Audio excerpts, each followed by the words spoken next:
It is the Blue Room. It is your weekly show. It is building up to Arsenal. It's looking back at the Merseyside derby. And there's plenty going on from an Everton perspective, as ever. Joining me to go through it all, Adam Sutton. Adam, how are you, mate? Very good, very good. Looking forward to the weekend. I've been away with work Monday to yesterday, so haven't done much today. I'm not looking to do much tomorrow, but yeah, all good. And Dave Darney as well. Dave, how are you? I'm good, thanks. Feeling particularly perky after Liverpool's game against Napoli. Sort of turns out that we didn't quite do enough against them when we got a draw. It's not the best result in the world, is it? does that make a big question for both? Does that make you feel worse about the weekend? Do you just sort of look at it and go, obviously Napoli are a fine side and they've got some ridiculous players. You know, that deep sign from Georgia, Kvaratskhelia, looks absolutely incredible. But does it reinform your thinking and any of the thoughts you internalised after the 0-0 at the weekend? Yeah, I mean, any time I've watched the highlights of it, which has been several times, I think I've mentioned this on a couple of our pods since then, that the image in my mind, it's certainly not Cody's goal that was disallowed. Unlike many other people, I'm sure that's what they think of a lot and constantly watch it in my mind, and almost permanently printed on my forehead is Mopai's miss. Because I think if either of those go in, I think we go on to win the game. And it's nice to sit here and say I think it was probably we were worth the 3 points there as well against them. Having said that, you know, I think it's interesting being a Blue with this, because seeing Napoli beat them like they did, I mean, they completely capitulated against Napoli. Obviously, a much better club than us, much better side than us right now. But it makes you think, was that a missed opportunity? But having said that, I mean, they have 2 home games on the spin. We've got we've got another away, haven't we, this weekend? And then West Ham at home for our first home game since the derby. I look at things a little differently. I still maintain that getting a point against them, making them drop points, I think will be a really good result as the season progresses. Because I think they will come good eventually, and I don't think it'll take too long. I think it's one of those where the phrase is, this is one of the Liverpool sides, or one of the worst Liverpool sides we've seen in the past couple of years, because to be fair, they're probably operating at about 50% of what they were. And in the previous 2 or 3 seasons, you couldn't get anywhere near them. So it feels like a bit of a missed opportunity, because it was one of those where I don't think they'll be playing like that next season when we face them at Goodison, or maybe not even this season when we face them at Anfield. So it's almost bittersweet, isn't it? I agree with Dave. It's nice to take a point off them, but there's always that feel in the back of your mind that it could have been 3. Yeah, and it's not like we played poorly, I suppose, and didn't have chances either. You know, we created the opportunities and just couldn't quite get over the line. But, you know, as Dave said there, Dave's done a show with Pete earlier in the week about the derby. I had a chat yesterday on Subs Weekly about it. Adam, just be good to get your thoughts, really, mate, before we look ahead to the weekend as well. You know, as we've said there, Everton played well. Everton gave as good as they got. And as much as I think it'd be a bit wrong to sit here and say Everton deserved to win that game, I don't think there could have been any complaints if they had done. Definitely not, and it's probably one of the first derbies I've seen in a while where we've really have gone toe to toe with them in terms of. I know we've nicked a couple of draws in previous seasons, but it very much has been nicking a draw where you think, how have they not scored, or how have we scored? But I think in this particular derby, it was very much a case of whoever wins this, probably the other team are going to feel like they might not have deserved it. And with some of the chances for Liverpool, of course, you've got Jordan Pickford making unbelievable saves, and then the same with Alisson, really. So it's a proper derby, wasn't it? And as much as I hate to say that, because I don't care about the derby, I just want to beat them. But from a neutral point of view, I imagine it was one of the most exciting 0-0s you could ever see. And as I say, there's a feeling in the back of your mind where nothing feels better than beating Liverpool. And of course, can't remember the last time we did. It was obviously the one at Anfield where we weren't even able to see it in person. So it almost doesn't feel like that one really happened, does it? It's like a weird dream looking back. Exactly that. So it's really about being in the ground when you beat your biggest rivals after so long, after everything that's happened, and deserving to do so. And the roof would have come off, wouldn't it, if one of those chances went in, or if the offside was given. So all in all, you've got to be happy.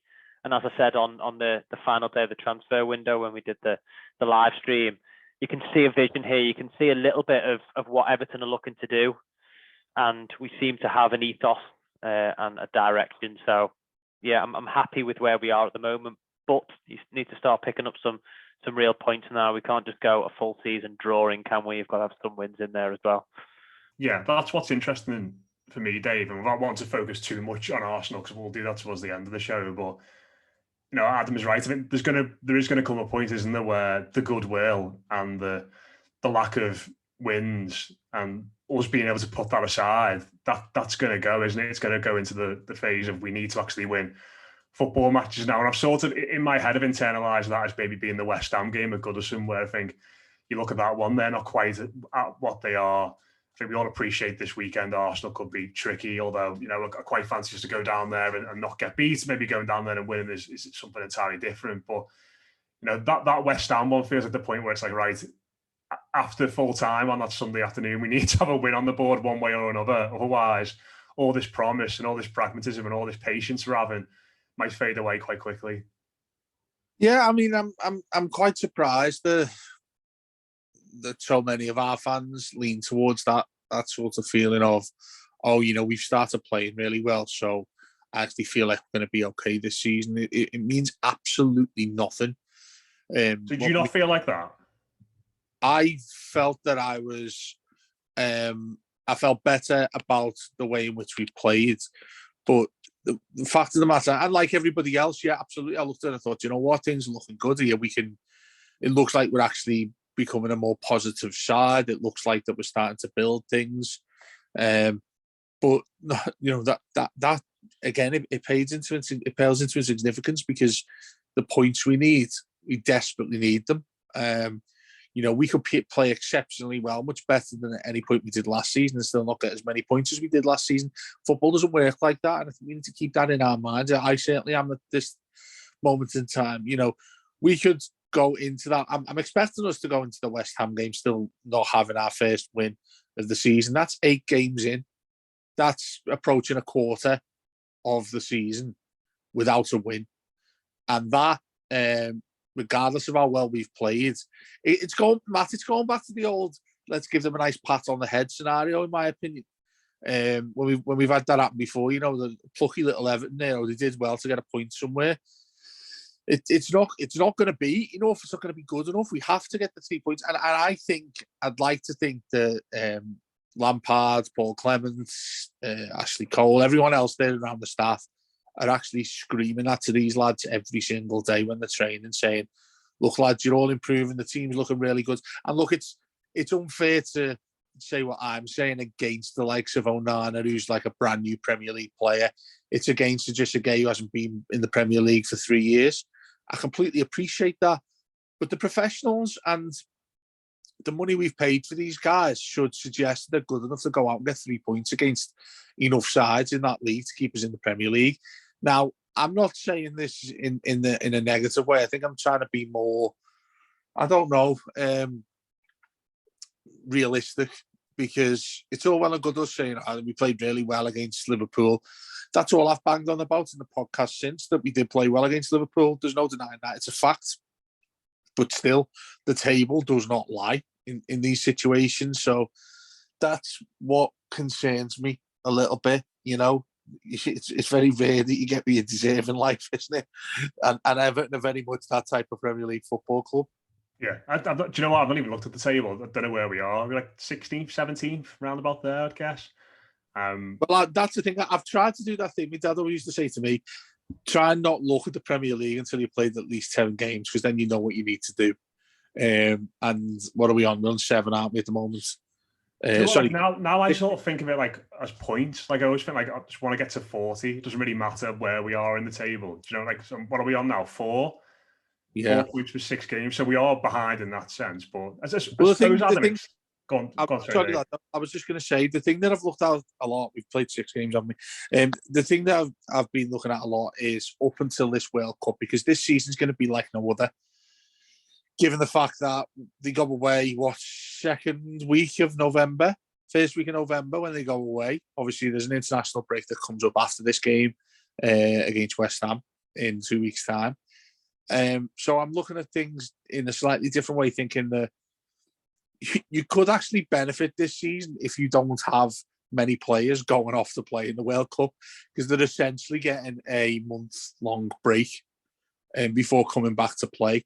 Now, the irony is the bigger and better clubs, the bigger and better sides in the Premier League these days, the Big Six or whatever, are going to be shipping out most of their players to the World Cup. Things could look a hell of a lot different when you come to March, April time when there's still games to go, because I think you need to box clever if you're a side that aren't sending too many, and we are going to be one of them. We'll be sending a few out there, I think, but nowhere near the amount. And you're right, we're 16th at the moment on 4 points from our 6. And so the thing that I've been looking at quite closely, that a few two guys have, we've got 10 games between now and when the World Cup starts. And then after that starts, we come back, and Boxing Day, we play Wolves at home before going to Manchester City. So I was trying to work out the amounts of points that I think we need from these 10 to feel comfortable. If we have 5 wins, in the table before that World Cup starts, so that'll be 5 wins in 16 games, I think we'll be around 12, 13, 14. I think that I'd feel quite comfortable about this season if that's the case.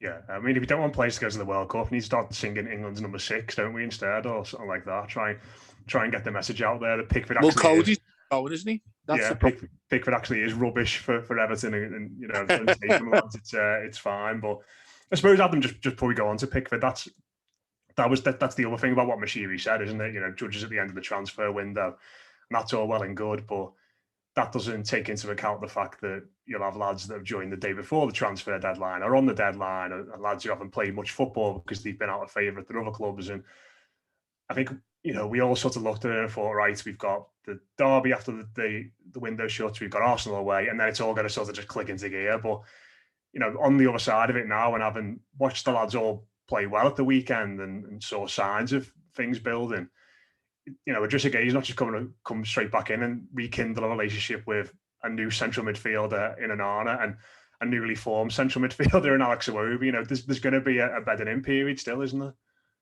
Definitely, and it's almost like we've given everyone else a head start before the transfer window closed, really, wasn't it? And double-edged sword in a way. And I am judging Everton at the end and judging Mashiri at the end of the transfer window, and I'm pretty happy with that, actually. But you look at those first 4 games, and you think, as a matter of fact, if we did have moved slightly quicker, then we'd probably be in a much better position than we would now. The likes of Forest at home, you can look at Leeds away and think there's probably 6 points on offer there for you. Even Chelsea if you're prepared. On the first day, mate, the way they've been going. Exactly that, and you can almost see now what the plan is and the framework for Everton moving forward. But at the same time, we're at a bit of a disadvantage, and agreed there's going to be teething problems moving forward into October, and then of course into the periods where you need to really be picking up points, because as Dave said, you can't be looking at a month off with your best players going away for a month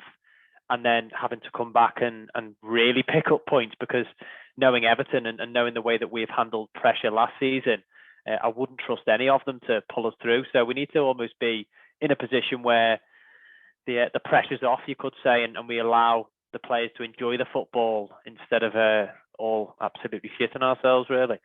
Yeah, the World Cup's such a wild card in all this, isn't it? Because I think there's like a general assumption that players that have that month off will come back and be really good. But on the flip side, you could see is maybe players who are going to the World Cup keep up with the fitness and the sharpness throughout that spell. And then for the last, they might tail off a little bit towards the end of the season, but that initial spell after the tournament finishes, it might not be a case of, say Haaland and Salah who aren't going, just come back and burst into life in January. That's it. So trying to relate it in some way to actually playing football, nowhere near the level that obviously these fellas do. But I am at maybe an age now or a way of playing where the more I play, the more I train, the better I feel, and the more you want to, really. And it's great to have a rest and stuff, but at the same time, it's like anything, match fitness is paralleled by nothing else. Actually, you need to be playing football to be enjoying football and doing well at football. So again, it could be good for some and bad for others, but if you look at injuries, if you look at players that we want to bring back, if you look at maybe Frank Lampard still wanting to bed his way of playing and bed his tactics into a team, if we have less players going to the World Cup and a bit more time on the training field to do so, then hopefully it'll be a benefit for Everton. But agreed, you can't really judge it until it really happens, and it's going to be a season like no other, isn't it? Therefore, we need to be in a better position before it does happen. Yeah, you want to give yourself a bit of a margin of error, don't you? And it's not going to get potentially easier this weekend or next week or maybe the week after, because Everton, they're going to be without Jordan Pickford for that entire time. Got a thigh strain at the weekend, apparently. I did think his kicking was a bit off, as much as his performance was amazing in terms of his shot stopping and everything else. He kicked a lot of passes out of play, which I thought was a bit odd. Adam, I'll come to you first on this one again, because I know you're very frustrated about this entire situation, and you wanted to bring up something very specific you were thinking about earlier. I was sat there after the news broke and thought, I don't think I've seen a fully fit Everton 11 since David Moyes.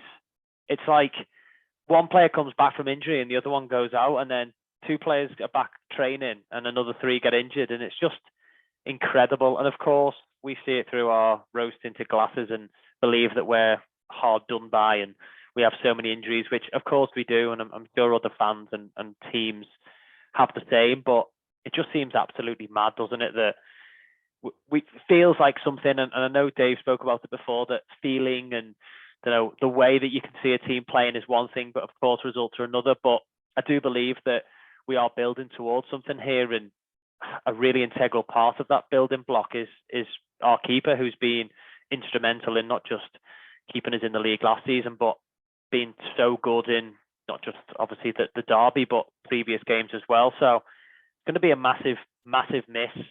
And you can talk about outfield players and tactics and formations and stuff, but Jordan Pickford brings a lot to Everton in terms of a way of playing, really. I think he's got more assists than most, hasn't he, this season? So, again, he's assisted one of our 4 goals this season, hasn't he? Yeah. Exactly that. So we're massively missing a chance creator as well as a shot stopper. And, hopefully Asmir Begovic has got what it takes to come in and slot right in. I've been impressed with him in the most part. Watching him, of course, has been in cup games and against lesser opposition, but seems like an assured goalkeeper. He's been there, done that. He's demanding in terms of he knows what he wants and he can come and claim things. And he is one of those. I don't think you could be a Premier League keeper and not be at a certain level, but I don't think Asmir Begovic is anywhere near your Pickford's level. So, of course, it's going to be a miss for the next couple of games at least.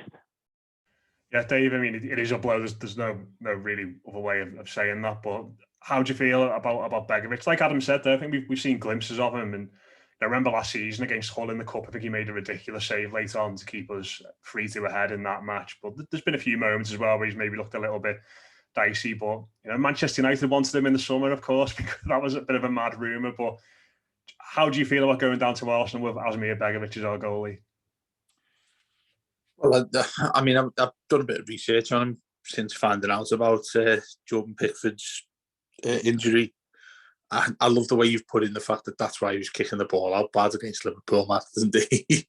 He's often done that as a goalkeeper. I'm giving him the benefit of the doubt after an otherwise 10 out of 10 performance. So that might bring it down to a 9, but, I will let him off for all the saves he made.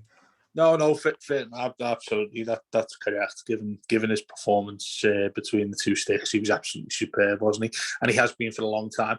The thing that I liked that was encouraging after it, I'm by no means particularly bothered about the World Cup that's coming up. My feelings towards the internationals, but the fact that so many outside and away from Everton and sort of local media and stuff have said that it's obvious that he's the England number one and he deserves that. I think that's a huge part of his career, the way in which he is as a person. I think playing for England is probably up there higher than actually playing for Everton. But, fair play, he absolutely deserves that. And as long as he's doing the same for Everton, then that's absolutely fine by in my thoughts. So, putting Begovic in, I have quite a a divided view about having Begovic, and much the same way we've done so with sort of backup goalkeepers in the past, not quite being taken fully seriously.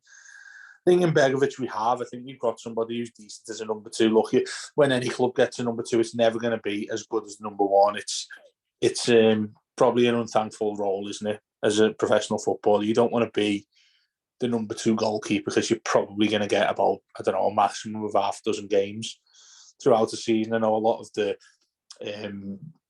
sort of top six clubs and whatnot, when they go into like the Carabao and things, they like to swap and put their other goalkeeper in. Another one over at Liverpool was the old Kelleher, isn't it? They all rave about him because he effectively helped them win the trophy and whatnot. Scored a penalty, didn't he, in the shootout? You know, he did, yeah, he did, and I have no doubt whatsoever that if Jordan Pickford had a penalty to take for us, I think he'd bag it, because he did so for England, didn't he, in the Nations League a couple of seasons ago. I like Begovic, but I always feel iffy about backup goalkeepers because by the state that the club is in, certainly in terms of how we're going to have to defend really well against Arsenal if we're going to get anything from the game, putting in a goalkeeper who barely plays, always I feel a little bit nervous about that. Begovic himself is a really good goalkeeper. I think he had been for a while.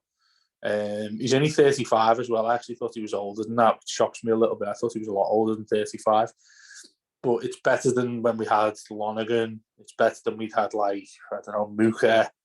Who else were the other dodgy ones? Lonergan's injured, isn't he? He would have potentially been in the frame otherwise. But yeah, he would have been the backup for this weekend, wouldn't he? At least. So, yeah, I mean, I'm content with him. I think he talks really well too. Sort of like, not really plugging it here, but working at the BBC, we've had him on several times on the World Service to talk about his career, to talk about Everton and things like that. And he comes across really, really well, as well as his missus when she was running around with horses that were Evertonians and stuff like that. But yeah, I mean, I'm not too concerned, but I'm sort of somewhere in the middle of thinking, you know, you want your number one against this. And also, I think the one thing that the national media will be absolutely gutted about will be Ramsdale not taking on Pickford in the battle of the England goalkeepers, because I'm sure that'd be all over the back newspapers, wouldn't it? Yeah, absolutely. Do you think, Adam, this changes the way Frank Lampard feels the other 10 lads on the pitch as well? You know, I imagine if Jordan had been fit, then I think we'd probably go down there with, you know, probably 9 of the other 10 are the same. Maybe Garner would come in for Tom Davis, although that'd be probably quite harsh on Tom because he played well. But do you look at it now and maybe think we haven't got, you know, a spectacular shot stopper in goal? We've got someone who's coming in from the cold a little bit. Maybe his joints start to creak a little bit. It's not going to be a game where you're going to have to deal with loads of long balls and crosses into the box. It's going to be intricate play. Is there a situation there where he thinks I've got to take a step back here and be a little bit more pragmatic because I don't quite trust this fella enough? It's so hard, isn't it? Because you're not going to stick an extra defender to stand next to him, are you? It's not as if you can, like, assist with Asmir You can limit, Begovic. say, from 20 shots a game to like 15, 10, you know, you take away a lot of what we're potentially offering, because that midfield three looks like it can work really well. But I don't know. I think it might be that kind of game anyway. So I don't know if you'd just be a little bit tempted to make that little tweak again. I agree. I think that there definitely has to be changes in, slight nuances in the way that the team performs against or is set up against different opposition. But at the same time, if you're planning to have your opponent shoot a lot, then you're probably not planning correctly, are you really? So it just comes down to, for me, Everton winning certain battles in certain parts of the pitch, and United did it really. And on the transition against Arsenal, you've got to be able to stop them playing in the way that they want to. And the keeper, out of anyone really, is probably the one person that can't really affect that in possession for Everton. Hopefully it's one of those where we don't go long as much as we used to anyway. So hopefully passing out from the back is something that is definitely a plan for this week's training sessions. But at the same time, with Arsenal and the way they play, with pressing high, with players running in behind, with wanting to win the ball back high up the field, then hopefully go back to basics with Asmir Begovic and say, can we get ourselves up the pitch quicker and win the knockdowns and second balls and stuff, and again, you don't know what the planning is. You don't know how Frank Lampard wants to take this. I do know one thing, that we can't go into it with the same attitude as we did when we played them at the Emirates last season, because which was we Begwich's last game in the league, wasn't it? Exactly that. We were on the beach, we were safe, and I'm sure half of those lads definitely still had the hangover, didn't they? So it's going to be a really big test for Everton, and it's going to be a really big test for Asmir Begovic, because we can go down there and get a result, but at the same time, it's about Everton applying themselves in a way that we are going down there not to get beat. And again, do you say, are you happy with the draw? And then you look to West Ham for the win, but there's nothing to say that we can't, especially with the momentum we're building. It feels at the moment, I know this is slightly going off on a tangent from the goalkeeper, but it feels at the moment that Everton with a midfield, the likes of Idrissa Gana Gueye, Onana, Iwobi, and players in and around the likes of Tom Davis, James Garner maybe in the squad this weekend. It seems that nucleus and that real midfield area for Everton is something that we can build on. And I hope it's something that we can really combat Arsenal with, and hopefully get something out of the game. Yeah, and looking ahead, Dave, Adam mentioned that midfield there. It's going to be bolstered by James Garner potentially being in the squad. It's going to be bolstered, I imagine, as well, based on the fact he's been training this week and towards the end of last week, by Abdoulaye Doucouré being in the frame as well. You'd imagine he'd be on the bench at least. And perhaps most importantly of all, Dominic Calvert-Lewin's been back on the grass again this week. He's been looking sharp and involved this week in training. So, 3 potential bodies there you look at, certainly in Calvert-Lewin and Doucouré, the players that we know can make an impression in this league, and one in James Garner, who has not played much at this level yet, but is, by all regards and what you hear Forest fans say, very talented. And you look at a game where we're going to potentially need lads to come off the bench and make an impact, be it scoring a goal, be it seeing out a lead, be it seeing out a draw. They feel like 3 more invaluable bodies to be able to call upon. Yeah, I agree, but I don't agree for this one. I would keep the 11. The only change I'd make, if that I considered, is putting Idrissa Gana Gueye in for Tom Davis, and maybe swing things around the way in which we saw in the derby, where he came on for Davis in the second half, and I thought he was immense when he came on. I thought Tom was fine too. I'd switch that around. I think I'd feel more comfortable having Idrissa there with the midfield that is really competitive, strong, powerful players, where I think that's probably the side of that. I'm trying not to insult him here with Tom Davis, but I think he lacks that, what Idrissa Gueye can give us in that midfield. So I'd have, the only change I'd make would have him in for Davis.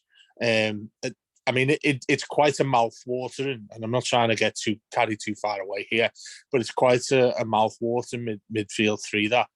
Idrissa Gana Gueye, Iwobi and Onana.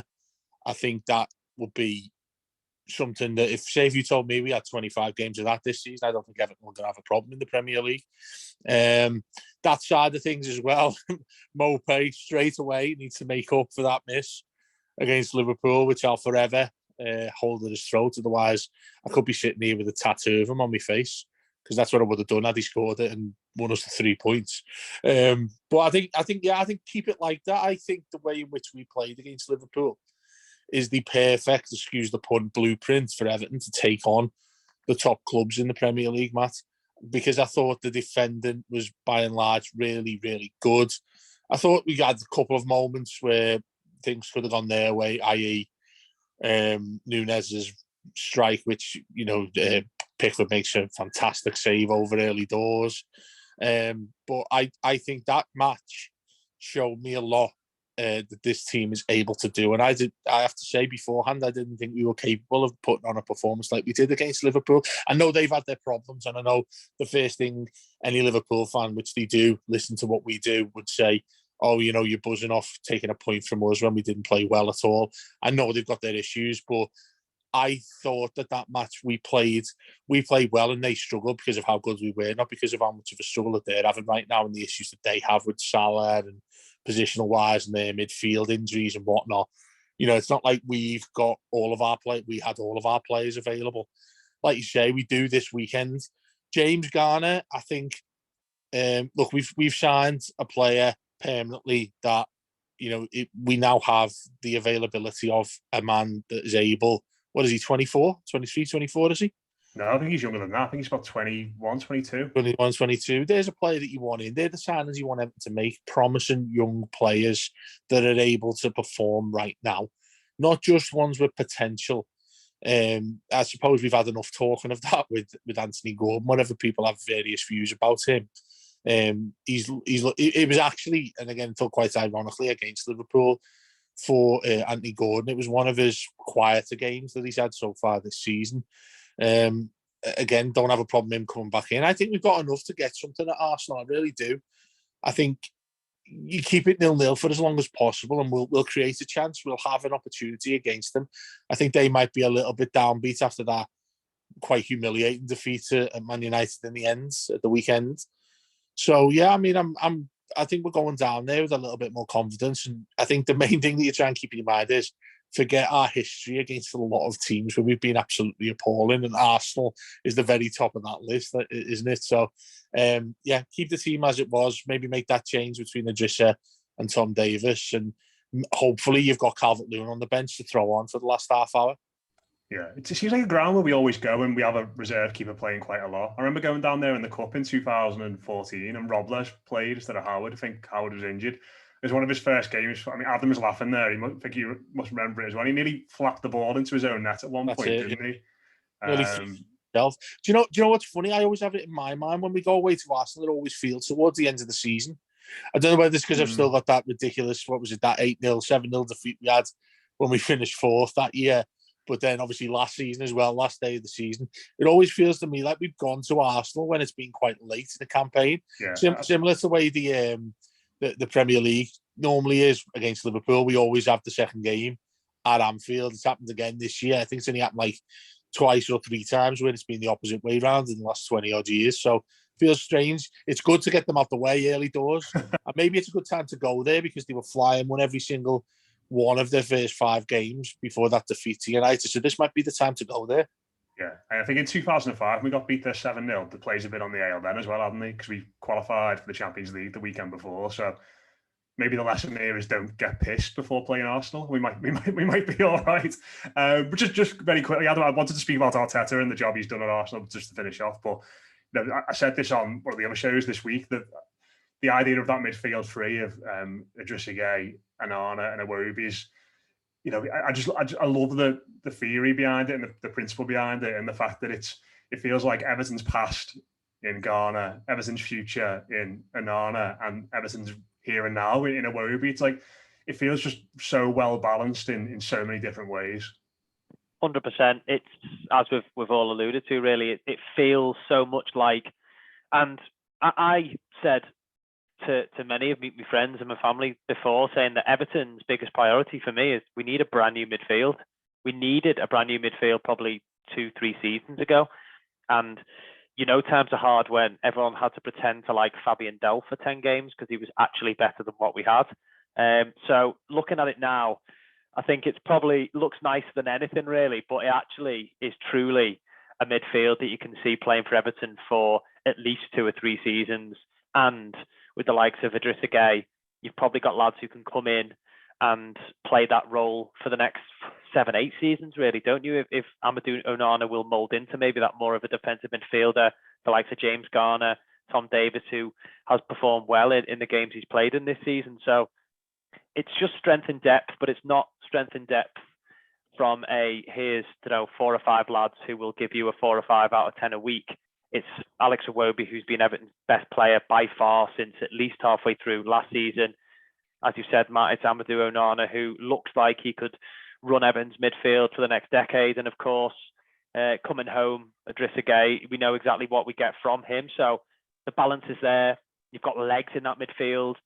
They're not going to lie down and get turned over by teams who have got a 3 in midfield or 2 lads who know how to go box to box. So it's really exciting. It's more exciting for me than any other part of the pitch. And if you can have a solid foundation as a midfield, then you're only going to breed confidence around the rest of those positions. And I think the likes of Nathan Patterson straight away is seeing real benefit from having just players in the position where you know they're going to be. And half of football is trusting your mate, and half of football is playing in a system that you know how it operates. And Everton seems to be building a system that is going to take us forward and hopefully not having to chop change, not just players, but the way that we play as well. So really excited to see it, but this is going to be a massive test. And it's one of those things where you really look forward to these tests.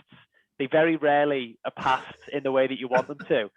But I just got to just imagine if that midfield of those three, if it is those three, box Arsenal to bits and bop them and work harder than them and win the ball and do everything you want them to, because that Arsenal crowd isn't something that for me, and if you look at Onana, to be fair, he hasn't seemed to be one at all that's phased by any form of atmosphere, Ellen Road being probably one of the most daunting ones in the league. But if you can get into that team early, the likes of Martin Odegaard, you've got a couple of young lads in that midfield. Granit Xhaka's always ready to overheat, isn't he, when anything goes that way? So I'm really looking forward to it. I don't think I'm looking forward to the game, but I'm looking forward to seeing what we are capable of, because if this goes well, and hopefully it does, then this could be our midfield for the rest of the season.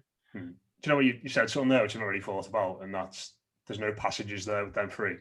You know, from a physical, you know, how many times down the years, you know, even like players like Alan and Gomez and Rodriguez and Sigurdsson, where you'd look at that midfield and you go, well, we need to play this player because this player can't run, or this player can't tackle, or this player can't defend. It feels like all three of those lads can do. They can't do everything, obviously, but they're all very rounded footballers that you don't really need to compensate for any of them. It's as if they've planned these recruitment, the recruitment really, isn't it? And you've got players who've got some real attributes, and then you've got players who have got maybe less of those, but the other player, as you say, complements them, and it feels like a well-oiled machine, doesn't it? So, yeah, the proof is in the pudding, and the proof is Sunday afternoon when we're all on the post-match saying, what happened to Alex Iwobi, or Onana's not ready, or Idrissa Gueye's past it. But hopefully that's not the case, and we've got a result, and we've got a nucleus and a formula to go forward with. Yeah, this thing we've got against Arsenal, though, just thinking about the way I've seen them so far this season, is you got Jesus, who's going to be a handful. Odegaard there, who I hadn't mentioned, but I could actually see them considering, and it wouldn't surprise me if they start with a back five against these, given the fact you've got Martinelli and Saka, who are outstanding wide attacking players for Arsenal. The way they played Saka this season, even if you watch them against, they were poor against United, but Saka basically helped them get the goal back that they got, scored for one that was disallowed. Him against Mykolenko does concern me. And look, I feel like I'm banging out all sorts of blame and saying that Mykolenko's not good enough. I'm not saying that at all. Although I have mentioned in the last 3 or 4 pods that I think he's had difficulties. Once I thought he had a cracking game on Saturday, in fairness. No, that's it. Well. I thought he was fine against the player. When Salah was out there, I mean, he was non-existent through most of that game. Him and you know, it concerns me though, because Saka, I think at home for them, that's a concern for me. Martinelli against Patterson's less of a concern, because I think Patterson's an absolute superstar. I think he's going to be a world-class player. I just feel that you need someone tracking back with them, or if they beat either our two fullbacks, you're going to get, if you've got 2 of the back 3 centre backs, being able to sort of push out a little bit to stop them from cutting inside too much. I think I feel more comfortable with that than I would with what we did and just having a flat back 4. Because if you beat either of the 2 full backs, then I think we could be in trouble there if that happens. And all depends on how deep he wants to start with this, Lampard. Yes, by all means, there should be confidence based on how we've played for most of that Leeds game and for the derby. But don't I wouldn't push it out too much if I was Frank Lampard. So yeah, I think we'll go there, and I don't think we're going to get a defeat. I know that. What do you think? Do you think, Dave? And I agree in a certain sense that your fullbacks need support 100%. I also think that Mykolenko and Patterson have looked so much better in a 4 in terms of defensively and actually offensively. But I also think that if you're going to go with a back 4 and a midfield 3, you probably just free up the likes of Idrissa Gueye to go and support Mykolenko and go and support Patterson when he is maybe getting stood up by a winger, because I'd rather Idrissa Gueye go and fill that space than, I don't know, a Mason Holgate or a Michael Keane, because you can sit a little bit deeper there. You can say to the likes of Saka, go on, attack me, where I almost think with the likes of Mykolenko and Patterson, when they're in that wing-back position, they're almost at a halfway house of, well, how high do I play here? Or do I sit in and make it a 5, which totally nullifies any attacking way of playing that we're looking to utilise? So I definitely believe that there has to be support for the two lads playing left back and right back on Sunday. But I definitely think that there's something around having a midfielder. And to be fair, the best we've seen in recent years is Idrissa Gueye. And I remember a game away at Tottenham. I think it was Ancelotti's first game in the league, where Alan was everywhere, but he was allowed to be everywhere because he had Decore working for him, and I think it was James Rodriguez in the 10. And I just feel like Idrissa Gueye or Onana, and even Alex Iwobi, his work rate is incredible. He can go and fill those gaps, and you can go and double up on your Sakas and your Martinellis. And I just think sometimes Everton playing a back 5 really is inviting lads to run at our centre halves. And I think you're in a real predicament then when you've got rapid wingers running at Connor Cody, James Tarkowski. Whereas if you can sit in a flat back 4 and have Idrissa Gueye come and pinch it off the toes, might be a better way of going. But of course, it all comes down to concentration for me. It's a massive part of that game. Everton need to make sure that everyone is playing for 90 minutes and not switching off. And I think, as we've spoken about, that midfield seems to be one that hopefully can do that for long periods of the game, even when we haven't got the ball. Mm. Yeah, going to be fascinating. Everyone seems to think we're not going to get beat, but maybe not win. we all saying draw. I think it's going to be a draw. I think 1-1, and then we'll take 3 points against West Ham, and then have a nice little break in the international break and have a good look and see what we need and where we are up to the World Cup, which will be 8 games away. First 20 minutes for me are huge. I know it's a bit of a cliche, but the first 20 minutes in the first half and the first 20 minutes in the second half really will determine whether Everton can get a result here, because they might be a bit of a hurt animal, Arsenal, after that United defeat, and they could come at us flying, and we need to be resolute. We need to stick together and hopefully get through that period of the game. And then after the second half, Everton, I think every team in the world probably has the same outlook, doesn't it? If you're soft-centered after the break, then the game can totally shift. So we can get through both of those periods. Hopefully we can come out with a result. So I'm hopeful, but you're obviously always sceptical because this is Everton. Yeah, let's see how it goes. Cheers to both of the lads. Anyway, like Adam mentioned, we will be doing post-match after that game at the weekend, so do look out for that. Hopefully getting our first win on the board and getting our first win away at Arsenal in front of actual people for a long, long time. That own goal from Bernd Leno when Richarlison celebrated feels a long time ago during the height of the pandemic, but we'll wrap it up there. Cheers to Adam, cheers to Dave. Do check out all the other stuff we're putting out this week. If you want to hear more from us, it's patreon.com/the Blue Room Extra. As ever, it is a wonderful time to sign up with the season in full flight and with the Blues potentially getting better and better. So do come and join us over there if that sounds like your sort of thing. In the meantime, enjoy the rest of your week, up the Toffees, and we'll speak to you again very soon.